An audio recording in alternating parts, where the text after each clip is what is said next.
Hello students, you are most welcome to this video class. As all of you know that we have been discussing about the tenses. So one of the most important part of the tenses to which I would like to continue is present perfect tense. So come on and watch the video. Dear students, हम सब पिछले कुछ videos से tenses को study कर रहे हैं और उसी टेंसेस में जो एक बहुत इंपॉर्टेंट पार्ट है वो हमारा है प्रेजेंट परफेक्ट टेंस। आज हम उसको स्टडी करेंगे, आज उसी पे डिस्कशन हमारा होगा। ये जो पार्ट होता है तो सबसे पहले हम ये आपको बताना चाहेंगे, इसको इंट्रोड्यूस करना चाहेंगे, इसका इंट्रोडक्शन देना चाहेंगे कि ये परफेक्ट क्यों है। इसके पहले हमने इंडेफिनिट को भी देखा है और कॉन्टिन्यूअस को भी देखा है। तो इंडेफिनिट क्या होता है, कॉन्टिन्यूअस क्या होता है, ये हमें मालूम हो चुका है। अब इसे हम परफेक्ट क्यों कहते हैं, आज इस पे हमारा डिस्कशन चलेगा। इसको हम परफेक्ट इसलिए कहते हैं, इसमें सब्जेक्ट जो भी वर्क करता है, जो भी एक्शन करता है, सब्जेक्ट के द्वारा वो एक्शन कंप्लीट हो चुका होता है, इसीलिए इसे परफेक्ट कहते हैं। ठीक है, यानी जो भी काम सेंटेंस के अंदर सब्जेक्ट के द्वारा पाया गया है वो काम सब्जेक्ट कर नहीं रहा है, कंटिन्यू नहीं है कि अब वो है, बल्कि वो काम उसके द्वारा कर लिया गया है। उसके कंप्लीटनेस का मेंशन होता है कि सब्जेक्ट ने जो भी काम किया वो क्या हुआ है, अब पूर्ण हो चुका है। परफेक्ट इसीलिए कहते हैं, परफेक्ट इज कंप्लीट। यानी इस सेंटेंस के अंदर जितने भी वाक्य होंगे, जितने भी वाक्य इस टेंसेस के अंदर हमको मिलेंगे, उसमें यह होगा कि सब्जेक्ट जो भी काम करता है वो काम उसका जारी नहीं है, ना वो काम उसका इनकम्प्लीट है, बल्कि क्या है, वो कंप्लीट हो चुका है। इसी बात का इसमें तस्करा होता है, यही मेंशन होता है, इसीलिए हम इसे क्या कहते हैं, परफेक्ट टेंस कहते हैं। तो सबसे पहले हम ये जानना चाहेंगे कि कैसे हम पहचाने किसी भी टेंस को कि ये हमारा प्रेजेंट परफेक्ट टेंस है, ये बहुत जरूरी है। तो आइए हम उसके बारे में बात करते हैं। तो पहचान इसकी यह है कि अगर हिंदी वाक्य का कोई भी सेंटेंस लास्ट में क्रिया के साथ क्या जुड़ा है, चुका है, चुकी है, चुके हैं या चुका हूं, इसके अलावा लिया है, दिया है, गया है या ली है, दी है, गी है, की है, इस तरह से, यानी जिससे पता ये चले कि सब्जेक्ट ने ये काम जो भी है वो क्या कर लिया है, कंप्लीट कर लिया है, उसके द्वारा जो भी काम था वो पूरा हो चुका है। ठीक है, वो अधूरा नहीं है, एकदम बिल्कुल वेल कंप्लीट है, तो उसे ही हम क्या कहते हैं, परफेक्ट टेंस कहते हैं। ठीक है, ये हमारी क्या है, इसकी पहचान है। दूसरी बात हम ये देखते हैं कि इसकी हेल्पिंग वर्ब, इसमें भी दो हेल्पिंग वर्ब आती है, एक हैज है और दूसरी क्या है, हैव है। हैज का यूज हम करते हैं थर्ड पर्सन का, सिंगुलर पर्सन का, अगर हमारे पास सब्जेक्ट है, थर्ड पर्सन सिंगुलर सब्जेक्ट है, तो उसके साथ हम हैज का यूज करते हैं। और हैव का यूज बाकी सभी सब्जेक्ट जो होते हैं उसके साथ हम हैव का यूज करते हैं, यानी प्लूरल नंबर के साथ करते हैं। जैसे थर्ड पर्सन सिंगुलर पर्सन का मतलब क्या हुआ, आपका ही है, आपका शी है, आपका इट है, ये थर्ड पर्सन का सिंगुलर है। आई और वी तो आपके फर्स्ट पर्सन है, यू आपका सेकंड पर्सन है, इसीलिए यहाँ पे क्या लिखा है, थर्ड पर्सन, यानी यू, आई और वी के साथ हम हैव का यूज करते हैं। इसके अलावा थर्ड पर्सन सिंगुलर सब्जेक्ट आपका कोई नाउन है, वो भी थर्ड पर्सन है। ठीक है, तो उसके साथ भी हम क्या करते हैं, सिंगुलर नंबर का है तो उसके साथ भी हम क्या करते हैं, हैव का यूज करते हैं। और हैव तो प्लूरल का भाई ही है, प्लूरल के साथ जाता है। ये हो गया कि हैज और हैव हम कहां पर लाएंगे। रूल्स हमारा क्या बताता है कि यहाँ पे अफर्मेटिव सेंटेंस अगर है तो हम सब्जेक्ट को लिखते हैं, हैज हैड में से कोई एक लाएंगे, वर्ब की थर्ड फॉर्म लाएंगे और यहाँ पे ऑब्जेक्ट लिखते हैं। कॉन्टिन्यूअस में वर्ब की फर्स्ट फॉर्म में आईएनजी मिल रहा था, लेकिन अब बात जब परफेक्ट की हो गई है तो यहाँ पे वर्ब की थर्ड फॉर्म आ रही है। इस बात को आपको नोट करना होगा कि परफेक्ट टेंस में हमारी कौन सी वर्ब आती है, वर्ब की थर्ड फॉर्म आती है। क्लियर हुआ ना, आपको सब्जेक्ट पहले भी मिला, सहायक क्रिया पहले भी मिली, लेकिन वर्ब की थर्ड फॉर्म आप पहली बार, जब से आप टेंसेस को पढ़ रहे हो, पहली बार आपको वर्ब की थर्ड फॉर्म मिलने जा रही है। और वो कब मिल रही है, जब आपकी परफेक्ट टेंस आ गई है तो यहाँ पे वर्ब की थर्ड फॉर्म आई, उसके बाद ऑब्जेक्ट को लिख दिया। इसके बाद नेगेटिव अगर है तो सब्जेक्ट हैज हैड में से कोई एक, उसके बाद नॉट यहाँ पे आता है, हेल्पिंग वर्ब के बाद नॉट, वर्ब की third form object. Interrogative sentence है तो WH फैमिली का मेंबर अगर है तो उसको सबसे पहले लिखते हैं, हैज हैड में से कोई लिखते हैं, फिर सब्जेक्ट लिखते हैं, और सब्जेक्ट के बाद अगर नॉट वहां है नहीं नामक शब्द उस वाक्य में मौजूद है, यानी नेगेटिव इंट्रोगेटिव दोनों है, तब यहाँ पे नॉट का यूज होगा, अदरवाइज हम आगे बढ़ जाएंगे। वर्ब की थर्ड फॉर्म और ऑब्जेक्ट को लिखते हैं। ये था हमारा नियम, ये हमारी पहचान, ये हमारी हेल्पिंग वर्ब। ये इतनी जो चीजें हैं, ये 3 पॉइंट आपको क्या करना है, लर्न करना है, ठीक है, याद करना है। अगर ये आपको याद नहीं है तो ये ट्रांसलेशन आपके लिए मुश्किल हो जाएगा, आप इसको ट्रांसलेट नहीं कर पाएंगे। इसलिए अगर आप चाहते हो कि इन तमाम हिंदी के वाक्यों का हम ट्रांसलेशन कर लें, इसकी हिंदी से अंग्रेजी बना लें, तो आपको सबसे पहला काम करना है कि आपको ये बातें क्या करनी है, याद करनी है, ठीक है। अब देखिए हम इसको ट्रांसलेट करना शुरू करते हैं। उसने सदैव मेरी सहायता की है, देखिए अब यहां पे क्या हुआ, काम पूरा हो चुका है, यानी मदद करने का जो काम था वो कंप्लीट हुआ। यहां कह रहा, सब्जेक्ट कह रहा है उसने, वो कोई थर्ड पर्सन है। सदैव मेरी सहायता की है, यानी सहायता करने का जो काम था वो कंप्लीट हो चुका है। इसीलिए इसको हमने क्या कहा है कि ऐसा वाक्य जो होता है उसे ही हम परफेक्ट कहते हैं, और चूंकि लास्ट में है तो इसलिए प्रेजेंट बन गया, प्रेजेंट परफेक्ट। तो हमने इसको पहचाना कि ये प्रेजेंट परफेक्ट है। और हमने क्या देखा है कि ये अफर्मेटिव सेंटेंस है। तो अफर्मेटिव का रूल क्या है, सबसे पहले हम सब्जेक्ट लिखते हैं। सहायता कौन कर रहा है भैया, उसने, सिंगुलर पर्सन। तो क्या लिखेंगे, उसने की अंग्रेजी होगी ही, तो उसको हम लिखेंगे ही। सब्जेक्ट के बाद हैज, हैड में से कोई जो कि सिंगुलर पर्सन का और थर्ड पर्सन है, तो इसके साथ क्या आएगा, हैज आएगा, है ना, ही हैज। अब सहायता की है, ही हैज के बाद हमें क्या लाना था, यहां पे तो हमको लाना था क्या, वर्ब की थर्ड फॉर्म। लेकिन चूंकि ये हमारे पास एडवर्ब मौजूद है, तो नेवर या ऑलवेज जब एडवर्ब यहां आते हैं तो इनको हम वर्ब से पहले ही लिखते हैं, ठीक है। तो हाँ, ही है ऑलवेज हम लिखेंगे। अब फिर उसके बाद हम क्या लिखेंगे, ही हैज ऑलवेज। अब यहाँ पे हेल्प अपनी थर्ड फॉर्म में जाएगा, ईडी बढ़ जाएगा, तो ही हैज ऑलवेज हेल्प्ड, मेरी सहायता। तो मेरी की अंग्रेजी क्या होगी, मी होगा, he has always helped me, ठीक है। उसने मेरी सहायता कभी नहीं की है। अब ये दूसरा देखिए, उसने मेरी सहायता कभी नहीं की है, तो इसको आप क्या लिखोगे, ही हैज। अब ऑलवेज की जगह पे जब निगेटिव होता है तो इसका निगेटिव ये नेवर हो जाता है, क्या हो जाता है, अब यहां हेल्प्ड मी हो जाएगा, ठीक। इस तरह से इसका ये निगेटिव है, ये हमारा क्या है, ये निगेटिव बन गया, ठीक। He has never helped me, उसने मेरी सहायता कभी नहीं की है। हमेशा का उल्टा क्या होता है, निगेटिव, नेवर, कभी नहीं। इसकी अगर आपको इंट्रोगेटिव बनानी, क्या उसने मेरी सहायता हमेशा की है, तो आप इसको हैज को सबसे पहले ले आओगे।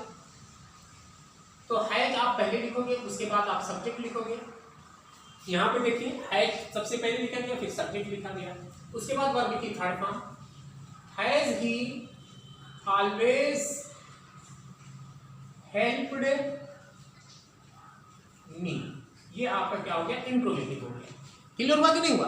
अब इसीलिए अगर हम कहें उसने सदैव मेरी सहायता क्यों की है, अगर आप कह लेते हो कि क्यों की है, यहां क्यों जोड़ दो, यहां प्रश्न, इसमें तो ये तो ट्रांसलेशन आपका इस तरह से हुआ, क्या ये ट्रांसलेशन जो, क्या उसने सदैव मेरी सहायता की है, हैज ही ऑलवेज हेल्प्ड मी, इसका हो गया।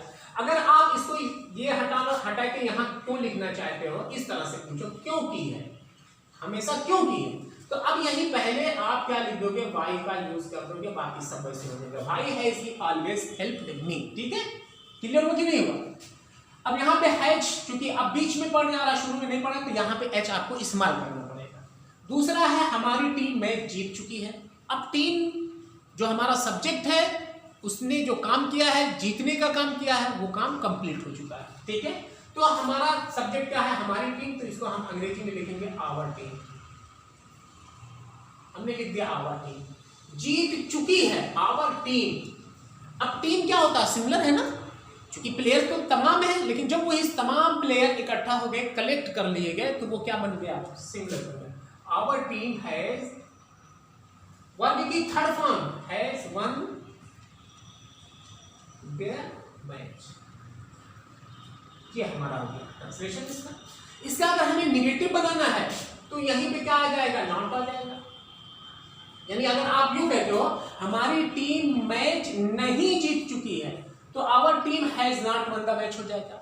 अब अगर आप यूं कहते हो क्या हमारी जीत चुकी है, यहां अगर आप क्या जोड़ना चाहते हो, ठीक है क्या, तो आप क्या लिखोगे, हैज को पहले डालोगे, उसके बाद आवर टीम,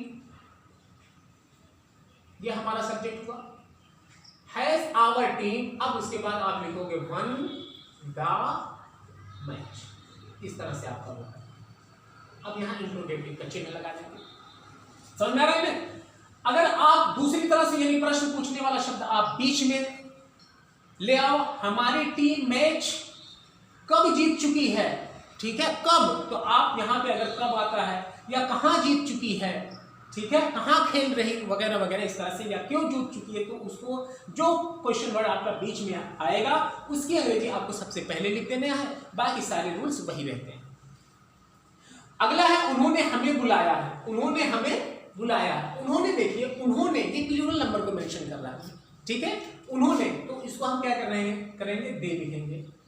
अब यहां पे दे के साथ क्या आएगा, हैव आएगा, क्योंकि थर्ड पर्सन का प्लूरल नंबर है तो यहां पे क्या आएगा, हैव आएगा, ठीक है। दे हैव बुलाया है, बुलाने की अंग्रेजी होती है कॉल, इसी में ईडी जुड़ जाएगा, कॉल्ड है, दे हैव कॉल्ड हमें, अस, हमें की अंग्रेजी क्या होती है, अस। इसको आप कहेंगे उन्होंने हमें नहीं बुलाया है, तो आप कहोगे दे हैव, यहां पे नॉट जोड़ दोगे, दे हैव नॉट कॉल्ड अस, ये हो गया हमारा नेगेटिव। अगर आप जो कहते हो क्या उन्होंने हमें बुलाया है, तो आपको हैव पहले लाना पड़ेगा। अब यहां पे हम इसका ट्रांसलेट करना है, क्या उन्होंने हमें बुलाया है, तो हैव दे, अब उसके बाद हम लिखेंगे कॉल्ड अस, अब ये हमारा क्या हो गया, इंट्रोगेटिव हो गया, हैव दे कॉल्ड अस, क्या उन्होंने हमें बुलाया है, उन्होंने। अब अगर आप यूं कहना चाहते, यहां से हटा के आप यूं कहना चाहते उन्होंने हमें क्यों बुलाया है, आप यहां क्यों करो, दूसरी तरह का क्वेश्चन हो गया, क्यों बुलाया है, तो अब यहां पे आपको क्यों की अंग्रेजी यहां पहले लिख देनी है, बस आपका हो गया, why have they called us, clear हो कि नहीं हुआ, तो इस तरह से हम इसको ट्रांसलेट करते हैं। अगला हम देख रहे हैं क्या है, मैंने इस प्रश्न को हल कर लिया है, यानी मैंने, मेरी बात हो रही है, इस प्रश्न को हल कर लिया है, सॉल्व कर लिया है, तो मैंने क्या है, हमारा सब्जेक्ट है, मैंने की अंग्रेजी आई होगी, आई के साथ हम हैव का यूज करते हैं, आई हैव, वर्ब की थर्ड फॉर्म लाएंगे, हल करना की अंग्रेजी होती है सॉल्व, इसी में ईडी जुड़ जाएगा, आई हैव सॉल्व्ड इस प्रश्न को, I have solved to this question,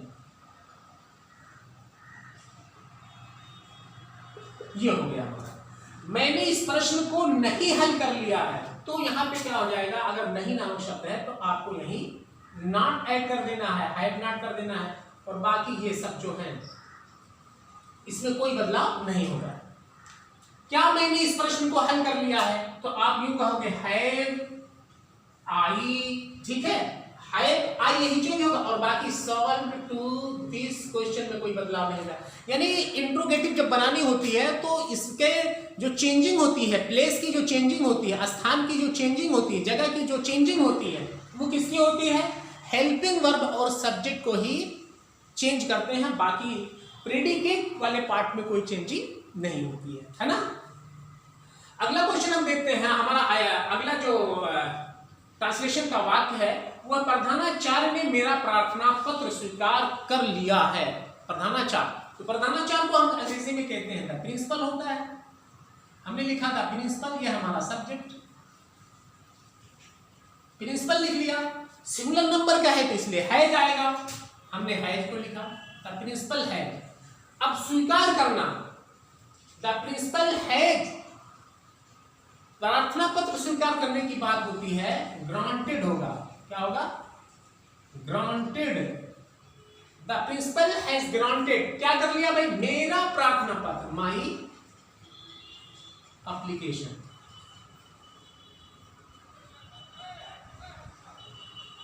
ये हो गया आपका translation, the principal has granted my application, ठीक है। अब इसी की अगर आपको प्रधानाचार्य ने मेरा प्रार्थना पत्र स्वीकार नहीं कर लिया है, तो यहां पे आपको क्या करना पड़ेगा, यहीं पे नॉट ले आना होगा, फिर ऐसी कंडीशन में, यानी हेल्पिंग वर्ब के बाद हम नॉट लाएंगे।